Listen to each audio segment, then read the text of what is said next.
नमस्कार। चलिए आज प्रैक्टिस करते हैं सीडीपी पेपर 2 का जो 5 और 6 जनवरी 22 को हुआ था पेपर, उसकी प्रैक्टिस करते हैं। तो ये रहा पेपर 2 और ये रहा सीडीपी पेपर 2 का पहला क्वेश्चन। देखिए बोल रहा है कि अधोगामी सिद्धांत आप समझिएगा। अधोगामी सिद्धांत निम्नलिखित तिरछा हो रहा है थोड़ा सा, हाँ अब सही हो रहा है। अधोगामी सिद्धांत को निम्नलिखित किस उदाहरण से दर्शाया गया है? अधोगामी सिद्धांत ये क्या होता है? ये होता है नियर टू फार, जो समीप दूरस्थ जो होता है उसी को बोलते हैं। तो समीप दूरस्थ इसमें कौन सा है? शिशु अपनी बाहों के इस्तेमाल से दृष्टि विकसित करते हैं। देखिए शिशु अपनी बाहों के इस्तेमाल से दृष्टि विकसित करते हैं, ऐसा तो कुछ नहीं हुआ। शिशु संज्ञानात्मक क्षमता विकसित करते हैं फिर भाषा सीखते हैं, भी नहीं आता इसमें। शिशु पहले अपने धड़ फिर हाथ पैर को हिलाना सीखते हैं। हाँ देखिए धड़ सेंटर पड़ता है फिर हाथ पैर उसके आगे पड़ता है, ये वाला सही हो जाएगा। शिशु बुदबुदाने से पहले की लगना सीखते हैं, ये भी नहीं आएगा। ठीक, तो ध्यान से देखिएगा कौन कौन सा क्या चीज है। कह रहा आर्थिक रूप से कमजोर आय वाले परिवारों के बच्चों का बचपन उच्च आय वाले परिवारों की तुलना में बहुत अलग होता है। बिल्कुल सही बात है। अलग अलग संस्कृतियों में बच्चों द्वारा बचपन का काल अलग अलग अनुभव किया गया, बिल्कुल सही है।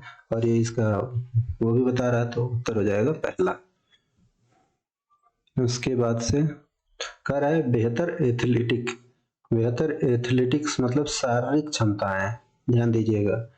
नियमों के साथ खेलों में भागीदारी, तार्किक विचार प्रक्रिया, ठोस अनुभवों के आसपास केंद्रित होती है। किस अवधि के लक्षण है? तो सिंपल है, तार्किक है तो मूर्त हो जाएगा। मूर्त इसमें कौन सा आएगा? तो मध्य वाला आता है, क्योंकि शैशवा के बाद से प्रारंभिक होता है जो उसके बाद से मूर्त होता है, फिर उसके बाद से अमूर्त होता है, तो ये मध्य वाला आ जाएगा। ठीक, उसके बाद से देखिए निम्नलिखित में से सामाजिकरण के द्वितीय कारक कौन कौन से हैं?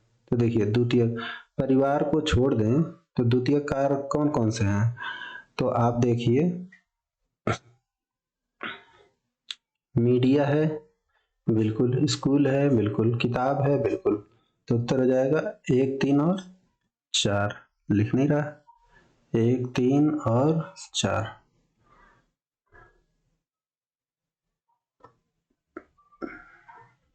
उसके बाद से देखिए पियाजे के अनुसार अनुवांशिक रूप से क्रमादेशित जैविक परिवर्तनों का होना क्या कहलाता है? तो सीधे किसके अनुसार? अनुवांशिकता के अनुसार। तो पियाजे के अनुसार, तो पियाजे के अनुसार जैविक परिवर्तन जो होते हैं वो परिपक्वता का उदाहरण होता है। यही अगर एल वाइगोस्की रहते तो सामाजिक हो जाता। ठीक, अब देखिए जीन पियाजे का प्रस्तावित चरण और उसकी विशेषताएं को सही रूप में सुमेलित कीजिए। संवेदी वाला, मानसिक प्रहस्तन से जूझना। मानसिक प्रहस्तन में क्या होता है? इंगेजमेंट ऑफ मैनिपुलेशन, ऐसा तो कुछ नहीं होता है। ठीक है, पूर्व संक्रियात्मक, वस्तु का अस्थायित्व। देखिए जो अस्थायित्व का पन आता है ये इसमें आ जाता है कि नहीं आता है? चलिए अगला देखते हैं। मूर्त में चालन क्रियाएं कर पाते हैं लेकिन अमूर्त नहीं। मूर्त में अमूर्त तो नहीं कर पाता है, संचालन क्रिया कर लेता है, बिल्कुल सही है। अमूर्त में परिवर्ती क्रियाओं को मानसिक रूप से करने में अक्षम होता है। पूर्व संक्रियात्मक में जो अस्थायित्व होता है वो मूर्त में होता है, न कि पूर्व में होता है। संवेदी में मानसिक प्रहसन से जूझना, ऐसा नहीं होता है कुछ, ये तो हो जाता है मूर्त में नहीं, ये पूर्व संक्रियात्मक में। तो ये हो जाएगा उत्तर, यही सही होगा।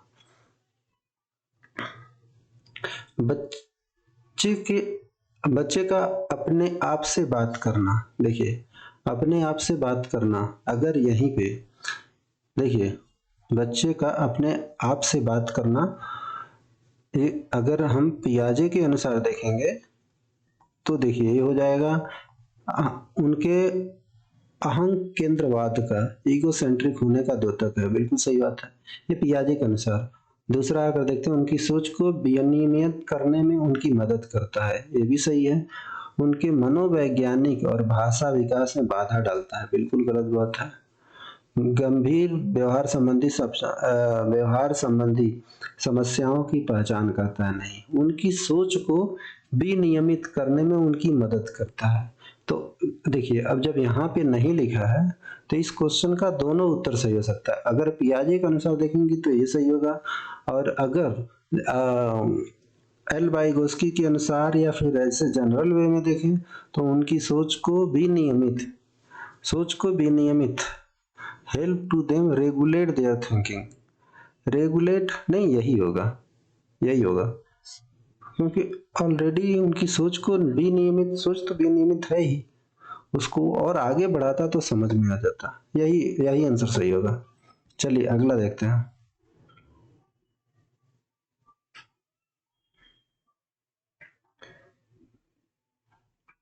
हाँ, एल वाइगोस्की के अनुसार निम्नलिखित में से कौन से सांस्कृतिक उपकरण के उदाहरण है जो हमारे कामकाज में सहायता और परिवर्तन करते हैं? तो पहली बात तो क्या कर रहा है, सांस्कृतिक उपकरण, तो कैलकुलेटर हो गया और मानचित्र हो गया, ये सांस्कृतिक उपकरण है, न कि भाषा और स्कीमा कोई सांस्कृतिक उपकरण नहीं है। ठीक है, तो कौन सा हो जाएगा, 1 और 3 हो जाएगा, उत्तर हो जाएगा यही। ठीक, एल वाइगोस्की द्वारा निम्नलिखित में से शैक्षिक सिद्धांत की वकालत नहीं की जाती है।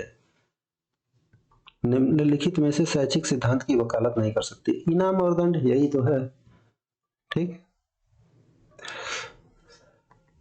निम्न में से कौन सा बाल केंद्रित कक्षा को नहीं दर्शाता है? देखिए, गतिविधि के अनुसार बैठने की व्यवस्था में परिवर्तन, ध्यान से देखिएगा, गतिविधि के अनुसार बैठने की व्यवस्था में परिवर्तन। ठीक है, अभी उस पर टिक नहीं लगा रहे हैं। बच्चों की प्रगति गुणात्मक रूप से और विकास के सभी पहलुओं को ध्यान में रखते हुए रिपोर्ट की जाती है। तीसरा, शिक्षक पाठ्य पुस्तक पढ़ता है और शिक्षा को नकल करने के लिए बोर्ड पे उत्तर लिखता है। ये वाला नकल करना मतलब कि ये बाल केंद्रित को नहीं दर्शाता है, बच्चे जो कर रहे हैं उसमें तल्लीन है, ये भी चल जाएगा। ठीक है, कर है लॉरेंस कोहलबर्ग के नैतिक विकास के सिद्धांत में सामाजिक व्यवस्था को बनाए रखने की चरण की विशेषता। लॉरेंस कोहलबर्ग के नैतिक विकास के सिद्धांत में सामाजिक व्यवस्था बनाए रखने के चरण की विशेषता क्या है? देखिए, पारस्परिक समझ, ये तो कोई उसमें है नहीं। सजा और डर प्रारंभिक में आ जाता है, पूर्व परंपरागत में। दूसरों से स्नेह और अनुमोदन प्राप्त करना। कानून को बनाए रखना समाज के प्रत्येक सदस्य का व्यक्तिगत कर्तव्य है, यही है। हावर्ड गार्डनर के अनुसार बुद्धि एक इकाई है, नहीं, बुद्धि के अलग अलग प्रकार हैं। ठीक, कह रहा है जेंडर तटस्थ भाषा का प्रयोग जेंडर व सामाजिक संरचना बजाय आनुवंशिकता द्वारा निर्धारित होने पर चर्चा करने से है।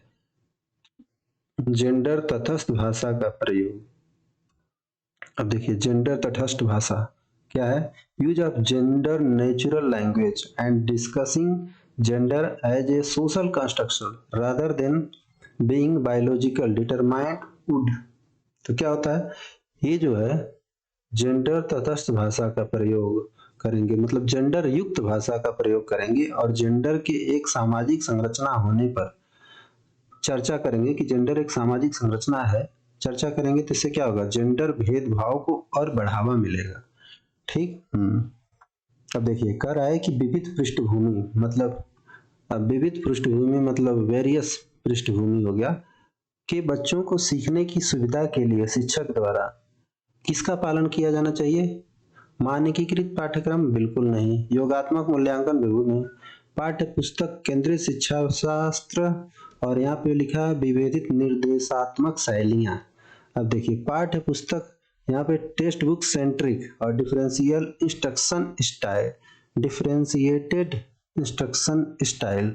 हाँ, तो निर्देश देने की जो शैलियाँ हैं उनका तरीका अलग अलग होना चाहिए। पाठ्य पुस्तक केंद्रित शिक्षा शास्त्र नहीं होना चाहिए, क्योंकि पाठ्य पुस्तक से ऐसा नहीं है कि आप किताबें जान गए तो बहुत, मतलब उन निर्देशों को जानने के लिए बहुत सारे तरीके हैं। जैसे हमें आपको गणित पढ़ाना है तो गणित पढ़ाने के तरीके बहुत सारे हैं। अब कोई काउंटिंग करके पढ़ा रहा है, कोई उदाहरण दे के पढ़ा रहा है, कोई पहले सूत्र बता रहा है तब पढ़ा रहा है, तो वो तरीके अलग अलग हो गए। तो वही निर्देश देने की भी बहुत सारी शैलियाँ होती हैं, तो वो चीज़ें ये कहना चाहता है। बच्चों के मूल्यांकन के बारे में निम्नलिखित में से कौन सा कथन सही नहीं है? तो कह रहा है मूल्यांकन के बारे में क्या है, कह रहा है मूल्यांकन का प्रयोग सीखने को सुसाध्य करने के लिए किया जाना चाहिए तथा इसमें विविध तरीकों को शामिल करना चाहिए। बिल्कुल सही बात है। मूल्यांकन हमेशा शिक्षण अधिगम से अलग गतिविधि के रूप में किया जाना चाहिए। ये थोड़ा सा डाउट है, अभी अगला देखते हैं। मूल्यांकन को शिक्षक को अपनी शास्त्रीय गतिविधियों का मनन करने, मूल्यांकन को शिक्षक को अपनी शिक्षा शास्त्री शिक्षक को गतिविधियों पर मनन करने के लिए मौके देना चाहिए। मूल्यांकन संज्ञानात्मक, शारीरिक, मनोवैज्ञानिक क्षेत्रों पर ध्यान केंद्रित करना चाहिए। ठीक है, तो हमें लग रहा है मूल्यांकन हमेशा शिक्षण अधिगम से अलग गतिविधियों के रूप में किया जाना चाहिए। नहीं, शिक्षक अधिगम से अलग गतिविधियों के रूप में किया जाना चाहिए, नहीं, ये नहीं होगा। ठीक है, कह रहा है कि शिक्षा में समावेशन का तात्पर्य, इंक्लूजन का तात्पर्य क्या है? छात्रों को दूसरी चुनिंदा के रूप में पेश किया जाना, छात्र स्कूल के मांग के अनुसार समायोजन करते हैं, नहीं, व्यक्तिगत विभिन्नताओं के बावजूद सभी छात्र एक ही स्कूल में पढ़ते हैं, ये सही होगा। ठीक, कह रहा है निम्नलिखित में से कौन सी विकलांगता लिखित सामग्री को पढ़ने में और समझने में चुनौती का कारण बनती है? तो पढ़ नहीं पा रहा तो पठन, डिसलेक्सिया। ऊपर देखिए क्या लिखा है, डिसलेक्सिया। हाँ, अंग्रेजी में भी आना चाहिए क्योंकि उधर पूछ देता है कई बार। निम्नलिखित में से कौन सा सुविधाहीन और वंचित समूहों के शिक्षार्थियों को शामिल करने में बाधा उत्पन्न करेगा? बाधा कौन सा उत्पन्न करेगा? लचीला पाठ्यक्रम बिल्कुल नहीं, गैर प्रासंगिक सामग्री, यही होगा। शिक्षार्थी केंद्रित शिक्षा शास्त्र बिल्कुल सही है, व्यापक मूल्यांकन भी सही है। कह रहा है कि शिक्षकों द्वारा विविध शैक्षणिक रणनीतियों के उपयोग से निम्नलिखित में से किसके समावेशन में मदद मिलती है? किसके समावेशन में मदद मिलती है? विविध शैक्षिक रणनीतियां, देखिए जो ऊपर मैंने सही बोला था ना कि शैक्षणिक रणनीतियां या डायरेक्शन अलग अलग होना चाहिए, तो वही चीज यहाँ पे आ गया। शिक्षकों द्वारा विविध शैक्षणिक रणनीतियों के उपयोग से किसको समावेशन में मदद मिलती है? वाक्य बाधित वाले को, दृष्टि बाधित, प्रभावशाली, सृजनात्मक पक्ष, सभी को मतलब वो मिलती है, सभी को फायदा होता है। निम्नलिखित में से कौन सा विकल्प दी गई दिव्यांगता और संबंधित छात्रों के समावेशन हेतु यथोचित संयोजन रणनीति का सही युग्म है? लेखन वैकल्य, बिना रेखाओं वाली, ये बहुत इंपॉर्टेंट क्वेश्चन है, इसको देखिएगा, इसमें से हमेशा क्वेश्चन पूछता है। लेखन वैकल्य मतलब इसका कहने का मतलब ये है कि ये प्रॉब्लम है और इसके लिए ये चीज दे रहे हैं, तो क्या इसके लिए उपयुक्त है कि नहीं, सिंपल सा चीज। तो लिखा है लेखन वैकल्य मतलब वो लिख नहीं सकता है। अब उसके लिए अगर बिना रेखाओं वाली पाठ्य पुस्तक कार्य पुस्तिका देंगे तो उसे और प्रॉब्लम होगी, तो सही नहीं है। पैठन वैकल्य, पढ़ नहीं पाता है, बड़े और छोटे अक्षरों को मिश्रित करके देंगे तो उसे और प्रॉब्लम होगी। गतिमान दिव्यांगता, वो चल नहीं पाता है, तो भूतल पर कक्षाओं का अगर व्यवस्था करेंगे तो इसके लिए सहायता करेगा, तो ये सही हो जाएगा। अब ऐसे दृष्टिबाधित, संचार के लिए सांकेतिक भाषा का उपयोग करना, मतलब बात करने के लिए तो देख नहीं पा रहा है, उसके सामने अगर सांकेतिक भाषा देंगे मतलब संकेत में बताएंगे तो दिखाई नहीं दे रहा है, तो उसके लिए और प्रॉब्लम होगी, तो इसीलिए कौन सा सही हो जाएगा? तीसरा सही हो जाएगा। तो ये चीज ध्यान में देना है। निम्नलिखित में से कौन सा विकल्प विद्यार्थियों की सोच को सुसाध्य करता है? विद्यार्थियों की सोच, तो वेदन और अभ्यास, बिना समझे कॉपी करना गलत, साथियों के साथ चर्चा करना ये सही होगा, और निष्क्रिय रूप से सुनना ये भी गलत हो जाएगा। कह रहा है ऐसी स्थितियां महत्वपूर्ण है जहां छात्र लंबे समय तक श्रोता होते हैं। कह रहा है कि देखिए अब क्या करना, ऐसी स्थितियां टालना महत्वपूर्ण है जहां छात्र लंबे समय तक निष्क्रिय श्रोता होते हैं। कुछ बात उतना बन नहीं रहा है, ठीक ठाक है। ऐसी स्थितियां पैदा करना महत्वपूर्ण है जहां छात्र लंबे समय तक निष्क्रिय होते हैं। ऐसी स्थितियां निषेध करना महत्वपूर्ण है जहां छात्र ऐसी स्थितियां सुदृढ़ करना महत्वपूर्ण है जहां छात्र लंबे समय तक आज्ञाधीन श्रोता है। तो ये चौथा सही है। पहले हम देखते हैं कि सकारात्मक कौन सा है, तो ये वाला सकारात्मक हम इसी को मानेंगे। अधिगम के संदर्भ में निम्नलिखित में से कौन सा कथन सही है? छात्र सबसे अच्छा तब सीखते हैं जब वे संस्कृति के रूप से, देखिएगा जल्दी जल्दी पढ़ेंगे तो क्या होगा, छात्र सबसे ज्यादा तब सीखते हैं जब संस्कृति रूप से प्रासंगिक गतिमान में भाग लेते हैं। लगेगा सही है, लेकिन प्रासंगिक नहीं लिखा, अप्रासंगिक लिखा है, तो ये गलत हो जाएगा। सार्थक गतिविधियों में भाग लेने वाले छात्र सबसे अच्छा सीखते हैं, ये तो सही लग रहा है। छात्र सबसे कम तब सीखते हैं जब वे सांस्कृतिक और प्रासंगिक गतिविधियों में भाग लेते हैं, गलत। विद्यार्थी सबसे कम तब सीखते हैं जब सार्थक गतिविधियों में भाग लेते हैं, गलत है। तो उत्तर क्या हो जाएगा? 2। अब देखिए कह रहा है निर्देश तैयार करते समय एक शिक्षक को यह सुनिश्चित करना चाहिए कि उसके निर्देशन छात्रों को हतोत्साहित न करें, पहाड़ की सुविधा न दें। ये क्या दिया है? सुनिश्चित करना चाहिए कि छात्रों को भ्रमित और हतोत्साहित न करे, पहाड़ की सुविधा न दे, अध्ययन मध्यस्थ न करे, सीखने में मददगार न हो।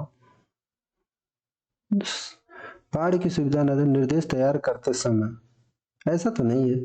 हतोत्साहित न करे, अगर जरूरत पड़ने पर पहाड़ की सुविधा तो दे सकते हैं। इसको काट देते हैं, ये वाला सही हो जाएगा। इसका उत्तर हो जाएगा यही, सिर्फ यही होगा उत्तर। अधिगम और सामाजिक संरचना दृष्टिकोण के समर्थन देने वाले शिक्षा विधियों द्वारा निम्नलिखित में से किसे बढ़ावा नहीं दिया जाता है? अधिगम के सामाजिक रचनात्मक दृष्टिकोण के समर्थन देने वाले शिक्षा विधियों द्वारा निम्नलिखित में किसे बढ़ावा नहीं दिया जाता है? देखिए सांस्कृतिक का प्रयोग करना ये तो सही है, व्यवहार का अनुकूलन करना ये भी सही है, पाठ प्रदान करना ये भी सही है। खोजी अधिगम मतलब क्या हो गया? Discovery learning, conditioning of behaviour, ये नहीं होगा। व्यवहार का अनुकूलन नहीं, ये नहीं होगा। डिस्कवरी खोज करने का उनके अंदर हो है, लर्निंग है, और तो नहीं दिया ना, तो यही उत्तर सही हो जाएगा। ठीक है। छात्रों की समस्या समाधान के कौशल को बढ़ाने के लिए निम्नलिखित कौन सी अच्छी रणनीति है? अब समस्या समाधान कौशल बनाना है तो क्या करेंगे? ऐसी परिस्थितियां जिसमें ज्ञान के अनुप्रयोग की मांग हो, बिल्कुल सही है। रटना बिल्कुल गलत बात है, नकल करना बिल्कुल गलत, अच्छे अंक पाना कोई जरूरी नहीं है। एक शिक्षक को बच्चों के बीच भ्रांतियों को किस तरह निपटना चाहिए? भ्रांतियों से किस तरह से निपटना चाहिए? उनकी भ्रांतियों को पहचान करें लेकिन उन पर ध्यान नहीं दें, गलत बात है। उनकी भ्रांतियों के प्रति उत्तर हेतु अवसर प्रदान करने चाहिए।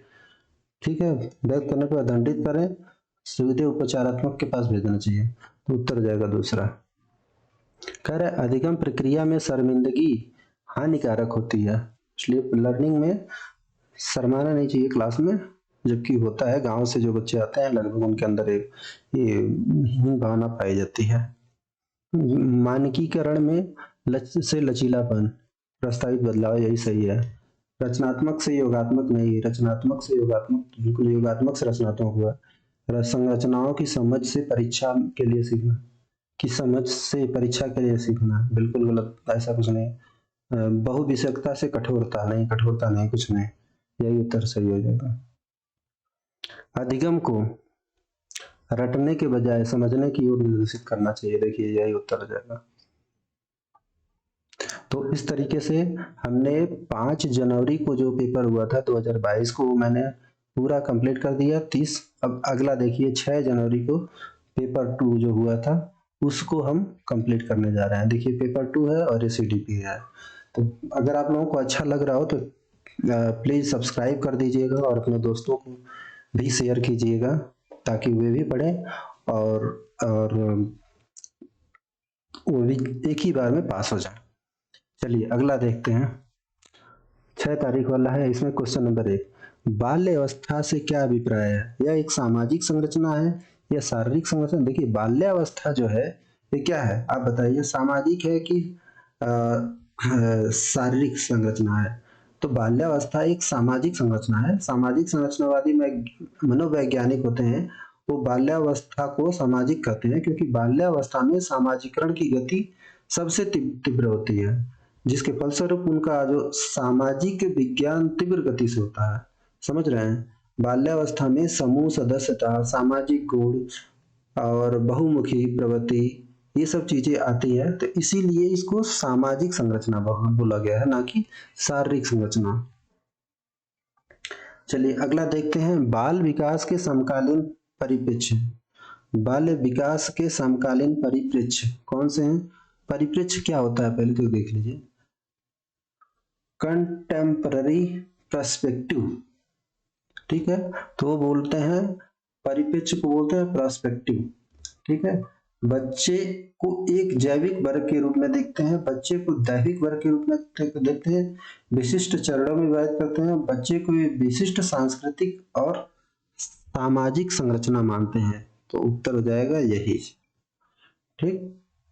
अगला देखिए, कह रहा है कि रचनावादी संरचना में बच्चे को किस प्रकार देखा जाता है? रचनावादी कंस्ट्रक्टिव स्ट्रक्चर में क्या है? ब्लैक स्लेट की भांति है, जिनका जीवन पूरी तरह से अपने अनुभव के अनुसार आकार लेता है। एक समस्या समाधान करता और एक एक वैज्ञानिक अन्वेषक है। यही सही होगा, ये भी सही है लेकिन इससे ज्यादा सही ये है, ठीक है। ये निष्क्रिय तो बिल्कुल नहीं है, तो गलत ही है। उच्च जन्म होता है ऐसा कुछ नहीं है, बच्चे नैतिक रूप से जन्म नहीं लेते हैं, यहाँ ही पे नैतिकता सीखते हैं। अब देखिए, जिन पियाजे के अनुसार कौन से चरण में बच्चा अमूर्त प्रस्तावों के बारे में तार्किक रूप से सोचने लगता है। अब यहाँ पे तार्किक देखेंगे, अमूर्त नहीं देखेंगे तो गड़बड़ हो जाएगा। तार्किक अमूर्त में क्या है? 11 से ऊपर वाले में। खैर है, अनीता केक बनाती है, तो केक बनाने की प्रक्रिया को समझने के लिए यूट्यूब पर वीडियो देखती है, फिर उसी तरह चरण अपनाकर एक केक बनाती है।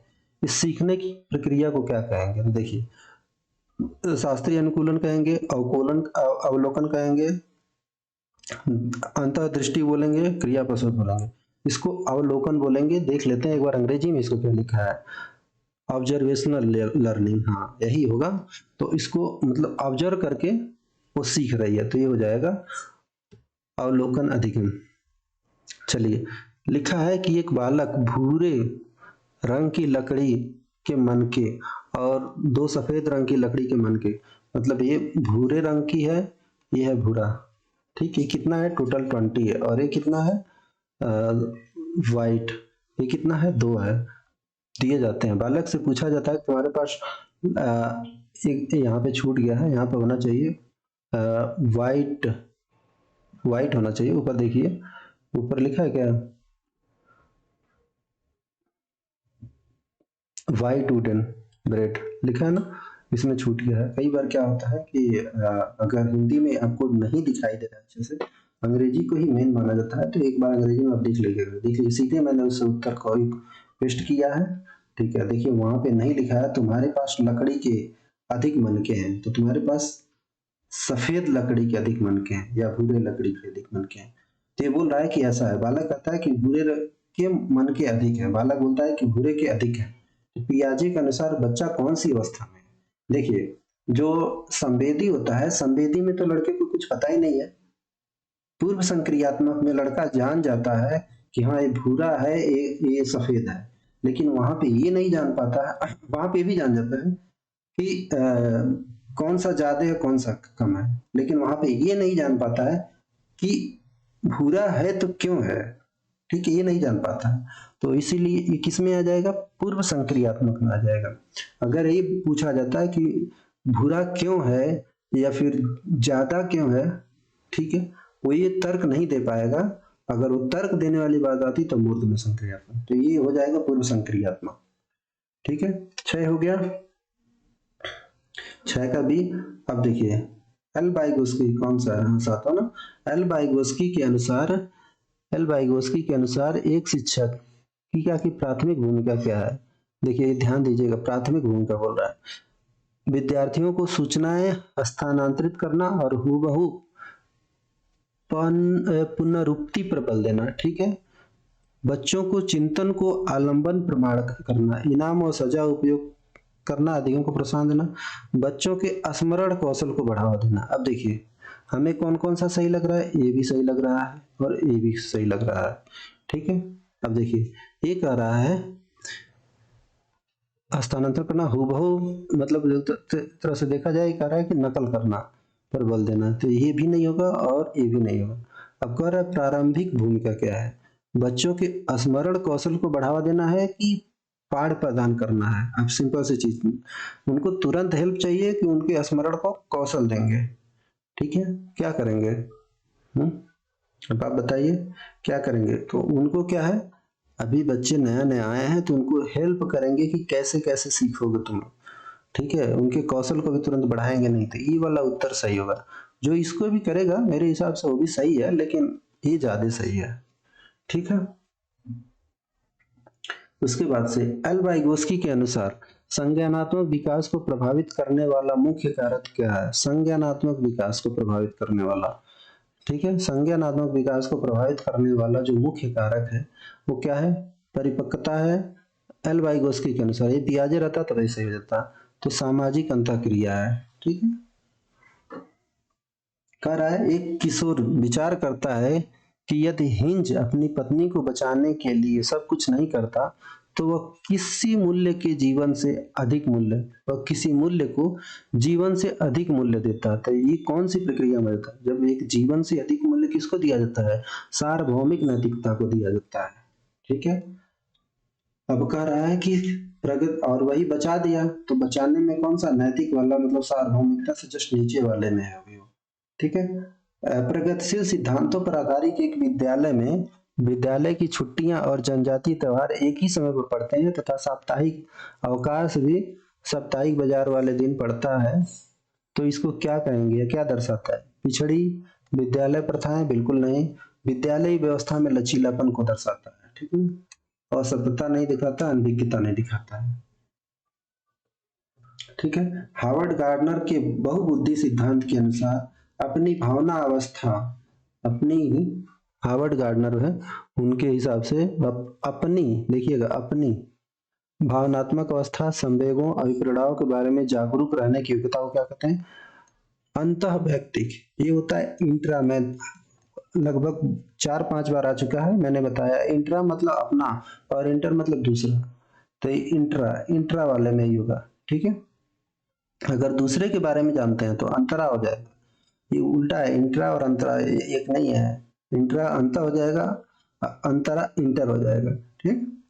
तो समझिएगा जेंडर स्कीमा सिद्धांत निम्न में से किसकी व्याख्या करता है। जेंडर स्कीमा में बच्चे जेंडर भूमिकाएं कैसे सीखते हैं ये चीज को बताता है, मनोलैंगिक लक्षण नहीं, मनोसामाजिक विषमता नहीं, विपरीत जेंडर अभिभावक प्रति आकर्षण, ऐसा कुछ नहीं है, ठीक। अपनी पीढ़ी में पहली बार विद्यालय जाकर पढ़ने वाले विद्यार्थी का समर्थन करने के लिए, ठीक है, एक अध्यापक को क्या करना चाहिए, विद्यार्थी को निजी शिक्षण बिल्कुल नहीं, कोचिंग कोचिंग नहीं, कुछ नहीं, अपने बारंबारता विद्यालय अवस्था के दौरान आप पढ़ने के लिए घर भेज देना चाहिए, ऐसा कुछ नहीं है। उसे सामाजिक सांस्कृतिक परिवेश को सम्मानजनक महत्व देते हुए क्रियाकलाप को तैयार करने के लिए चाहिए, विशिष्ट विद्यालय नहीं भेजना चाहिए बिल्कुल भी। एनईपी 2020 क्या कहती है, एनईपी 2020 के आकलन के बारे में निम्नलिखित कौन सा सही है, योगात्मक को प्रोत्साहित करती है, बिल्कुल नहीं, ये संरचनात्मक को या समालोचनात्मकता को प्रभावित करते हैं, प्रोत्साहित करती है, वस्तुनिष्ठ आकलन करती हैं, विभिन्न प्रकार की गतिविधियों जैसे कि पत्रधन कर रही है, मानक परीक्षाओं, नहीं मानक नहीं ना, मानकीकृत परीक्षा नहीं, तथा विद्यार्थियों का वस्तुनिष्ठ आकलन नहीं, ये कह रहा है विद्यार्थियों का समग्र आकलन प्रस्तावित करती है और विभिन्न प्रकार के विधियों जैसे कि पत्राधान और भूमिका निर्वहन को सम्मिलित किया गया हो, इसको कह रही है। शिक्षकों को प्रोत्साहित करती है कि विद्यार्थियों से ऐसे प्रगति पत्र बनवाएं जिनमें अधिक विधियों से तुलना हो, तुलनात्मकता नहीं आएगी। ठीक है। और देखिए मानक परीक्षा और वस्तुनिष्ठ आकलन ये भी गलत है। योगात्मक आकलन ये भी गलत है। ठीक है, तो मैंने राउंड कर दिया, आप लोग समझ लीजिए। समग्र आकलन सही होता है। मतलब किसी बच्चे का आकलन करना है तो सिर्फ पढ़ाई मत देखिए, उसका फिजिकल भी देखिए, पढ़ाई भी देखिए, उसका तार्किक सोच देखिए, उसका वस्तुनिष्ठ सोच, सब चीज देखिए, तब उसको आकलन कीजिए। एक ही क्षेत्र में नहीं देखना है। शिक्षा ये बताता है एनईपी 2020। अब देखिए अगला क्वेश्चन है, निम्न में से कौन सा शिक्षा शास्त्री योजना समालोचनात्मक चिंतन, और वहां पे कौन सा था, योगात्मक था, समालोचनात्मक चिंतन को वृद्धि करती है, कौन सा, ब्लैक बोर्ड, नकल, बिल्कुल नहीं, मानस मंथन, ये सही हो जाएगा। अनुच्छेदों को बार बार लिखना, परोक्ष निर्देश देना, ऐसा कुछ नहीं, डायरेक्ट निर्देश नहीं। 16 प्रतिभाशाली विद्यार्थी में नहीं होता है, क्या नहीं होता है, परिशुद्धि की इच्छा तो होती है, तीव्र समझ भी होती है, जानकारी का धीमा अवसर नहीं होता है, तीक्ष्ण उत्सुकता तो होती है, जितना जल्दी सीख ले। कर है दिव्यांग जन अधिकार अधिनियम 16, वो सभी को एक साथ पढ़ने के लिए मतलब वो करता था, समावेशी शिक्षा को बढ़ावा देता था, ये समावेशन हो जाएगा। कह रहा है कि समावेशी शिक्षा में यह प्रतिपादित करती है कि हमें क्या, अब देखिए यहाँ पे क्वेश्चन देखेंगे तो आपको बहुत मस्त है क्वेश्चन, इस क्वेश्चन को देखिए क्या लिखा है, ऐसे हिंदी देखेंगे समझ में नहीं आएगा। समावेशी शिक्षा यह प्रतिपादित करती है कि हमें दुरुस्त करने के लिए को बदलना चाहिए, तंत्र प्रणाली को दुरुस्त करने के लिए अभिगमकर्ता को बदलना चाहिए नहीं, समाज को दुरुस्त करने के लिए विद्यालय का पाठ्यचर्या को विकसित करना नहीं, अधिगमकर्ता को दुरुस्त करने के लिए तंत्र प्रणाली को बदलना चाहिए, ये सही होगा, विद्यालय पाठ्यचर्या को विकसित करने के लिए प्रतिस्पर्धा को बदलना चाहिए, भी नहीं। अब देखिए अगर आपको अधिगम करता है ये सब चीजें नहीं समझ में आ रहा है तो सीधे अंग्रेजी देखेंगे, यहाँ पे समझ में आ जाएगा। देखिए सिस्टम को बदलने के लिए लर्नर को बदलना, सिस्टम को दुरुस्त करने के लिए, यहाँ पे देखिए, यहाँ से देखिए, सिस्टम को दुरुस्त करने के लिए लर्नर को बदलना चाहिए, बिल्कुल नहीं। सोसाइटी को दुरुस्त करने के लिए स्कूल का जो पाठ्यक्रम करिकुलम है उसको बदलना चाहिए, नहीं। लर्नर को दुरुस्त करने के लिए सिस्टम को बदलना चाहिए, तो उत्तर क्या हो जाएगा, यही सही हो जाएगा। ठीक, तो इसलिए जब हिंदी नहीं समझ में आए तो एक बार अंग्रेजी जरूर देख लेना चाहिए। इस अवस्था में जिसमें संख्या क्रम को याद करने, किन्हीं दो संख्याओं की तुलना करने, संख्या संप्रत्यों को सांकेतिक रूप से संबंध स्थापित करने में कठिनाई हो, संख्या वाला आ गया तो गुणज व्यय कर ले। ठीक है ना, क्या होगा, डिसकैलकुलिया, कैलकुलेशन, कैलकुलेटर, सिंपल सी चीज। निम्न में से कौन सा कारक चलन दिव्यांगता मतलब गमन वाला, ठीक है, विद्यार्थियों के समावेशन में बाधक है। देखिए बाधक क्या है, लचीला पाठ्यक्रम, ध्यान दीजिए तुरंत नहीं वो करना है, लचीला पाठ्यक्रम तो सहायता करेगा, ये कह रहा है बाधक है। ठीक है, अगम्य, अगम्य आधारभूत संरचना, देखिए ये अगम्य लिख रहा है, ठीक है, आधारभूत संरचना। अब अंग्रेजी देखते हैं, अगम्य में क्या लिखा है, इनएसेसिबल मतलब अपहुंचने योग्य, इंफ्रास्ट्रक्चर मतलब जहां जाया ना जा सके, मतलब आने जाने में प्रॉब्लम वाला, तो यही सही होगा, यही बाधक होगा ना। उसको गम्य आधारित संरचना चाहिए था।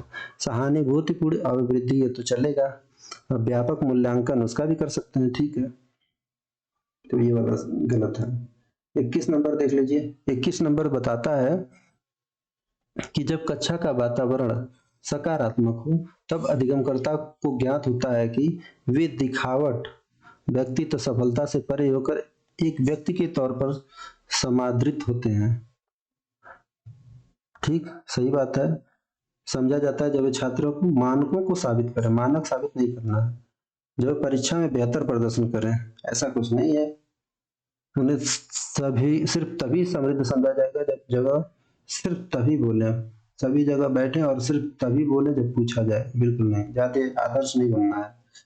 ठीक है, विद्यार्थियों का पूर्व ज्ञान और समझ शिक्षण और अधिगम में बाधा डालते हैं, बिल्कुल नहीं। प्रक्रिया को सहज बनाते हैं, बिल्कुल अप्रासंगिक है, सूक्ष्म भूमिका निभाते हैं, बिल्कुल नहीं। ठीक है, 22 हो गया। 23 देखिए, एक विद्यालय को अधिगमकर्ताओं की सक्रिय मतलब यानी कि लर्नर की सक्रिय संलग्नता को बढ़ावा देने के लिए क्या करना चाहिए, अन्वेषण और पूछताछ को बढ़ावा देना चाहिए। पुनरावृत्ति रिपीटेशन को नहीं, प्रत्यक्ष डायरेक्ट इंस्ट्रक्शन बिल्कुल गलत है, रिपीटेशन और पुरस्कार और सजा बिल्कुल गलत है। ठीक है, कह रहा है कि एक संरचनात्मक अध्यापिका बच्चों को ज्ञान के लिए विविध सोच खोजने व सिर्फ पाठ्यपुस्तक पर निर्भर न रहने के लिए प्रोत्साहित करती है। बिल्कुल सही बात है।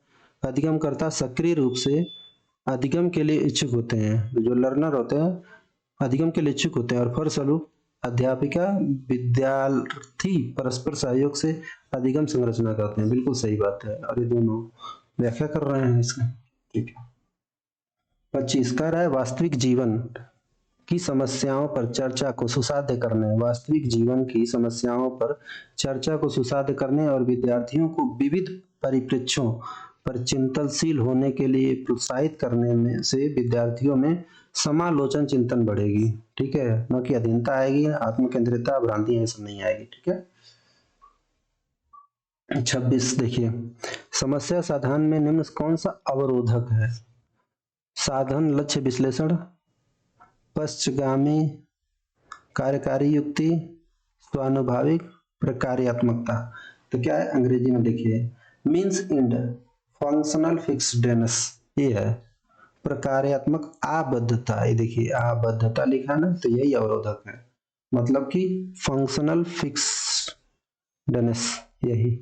ठीक, अब देखिए अगला उत्तर, एक विद्यार्थी द्वारा की गई त्रुटियों के प्रति उत्तर के लिए सर्वाधिक प्रभावी योजना क्या है? उसने त्रुटि किया है तो सीधे बच्चे को उत्तर बताना, ऐसा कुछ खास नहीं है। टिप्पणी में कम अंक करना न, ऐसा भी कुछ नहीं है। विद्यार्थी को प्रश्न हल करने की प्रक्रिया पर चिंतन करने के लिए कहना, बिल्कुल तिरस्कृत तो बिल्कुल नहीं करना चाहिए। तो यही सबसे अच्छा उत्तर है। 28 कह रहा है एक अर्थपूर्ण अधिगम के लिए जरूरी है कि बच्चे को समझे और उसे प्यार सम्मान दिया जाए। अत्यधिक संवेगों बहुत महत्वपूर्ण, अधिगम में संवेग बहुत महत्वपूर्ण भूमिका निभाते हैं। देखिए सम्मान देंगे उसके अंदर जो संवेग है वो अच्छा होगा, ठीक है, और उसे सीखने के लिए ज्यादा वो करेगा। तो ये उत्तर पहला सही होगा, उसकी व्याख्या भी कर रहा है। निम्न में से कौन सा कथन आंतरिक, देखिए इंटरनल अभिप्रेरणा का उदाहरण है? तो मैं प्रशंसा पाने के लिए कार्य करूंगा, एक बार रुकिए, प्रेज के लिए बिल्कुल नहीं। ठीक है, मैं सजा से बचने के लिए कार्य करूंगा, अरे गलत काटना ना, बिल्कुल नहीं। मैं इसलिए कार्य करूंगा ताकि दूसरों के सामने मेरी छवि अच्छी बने, बिल्कुल गलत। ठीक है, मैं यह कार्य इसलिए करूंगा क्योंकि मुझे करने में आनंद आता है, इसलिए ये सही होगा उत्तर। ठीक है, और लास्ट क्वेश्चन है, विद्यार्थियों के बच्चों की सफलता में कौन से कारक बाधा उत्पन्न करता है? बाधा सफलता पाने में, कठोर, हाँ बिल्कुल कठोर, तो कठोर पाठ्यक्रम बिल्कुल, हाँ यही बाधा करेगा। रचनात्मक नहीं करता है, संरचनात्मक लचीली समझ बिल्कुल नहीं करता, यही उत्पन्न करता है बाधा। तो इस तरीके से हमने देखा कि दोनों क्वेश्चन हमने देख लिया, दोनों पेपर देख लिया, 5 और 6 जनवरी 2022 को जो हुआ था। तो आप लोगों को समझ में आया होगा, अगर समझ में आया है तो आप लोग लाइक जरूर कीजिएगा, अगर कुछ प्रॉब्लम है तो कमेंट करके मुझे जरूर बताइएगा। देखने के लिए बहुत बहुत धन्यवाद।